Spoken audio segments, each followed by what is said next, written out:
Everyone, રંગીલા ખાટલોટમાં આપનું હાર્દિક સ્વાગત છે। તો આજે હું તમને શીખવાડીશ કસબનો બેલ્ટ। બેઝિક શીખવા માટે ખૂબ જ જરૂરી છે। કેવી રીતના એ બેલ્ટ કરવો, કેવી રીતના ઝીણી સાંકળી લેવી, કેવી રીતના મોટી સાંકળી લેવી, એ વસ્તુ તમને આજે હું શીખવાડીશ। માટે સૌથી પહેલા આપણે લાઈન કેવી રીતના આપણે બેલ્ટ બનાવો આજે હું તમને શીખવાડીશ। તો એ આખો વિડીયો તમે પહેલેથી લઈને છેલ્લે સુધી જોજો, તમને પરફેક્ટ આવડી જાય। બેલ્ટ શીખવા માટે આપણે સૌથી પહેલા જોશે ડ્રો કરવા પેન્સિલ ને સ્કેલ, 20 નંબરનો સુયો અને કસબની વ્હીલ।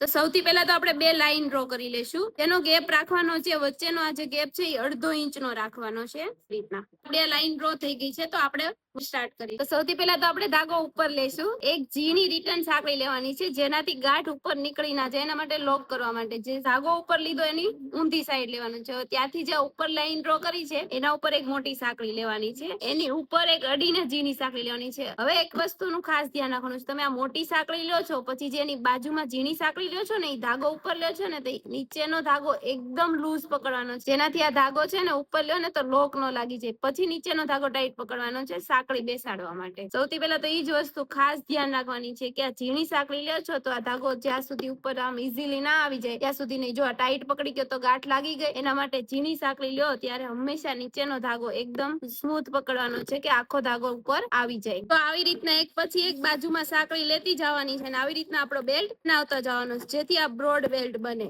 કોઈ નથી, એકદમ ઈઝી છે। આ વસ્તુ શીખવી એટલા માટે જરૂરી છે કે જે તમે મોટી સાંકળી છો અને બાજુમાં ઝીણી સાંકળી લ્યો છો, એકદમ ઈઝીલી કેવી રીતના ધાગો આવી જાય, કેવી રીતના નીચે ધાગો લેવો, અને સાંકળીમાં કેવી રીતના ધાગો પસાર કરવો, એ બધી જ વસ્તુ આમાંથી તમને શીખવા મળશે। તો આવી રીતના કન્ટિન્યુ આપણે બેલ્ટ છે, આવી રીતના પણ તમે ઘરે બેઠા શીખી શકો છો।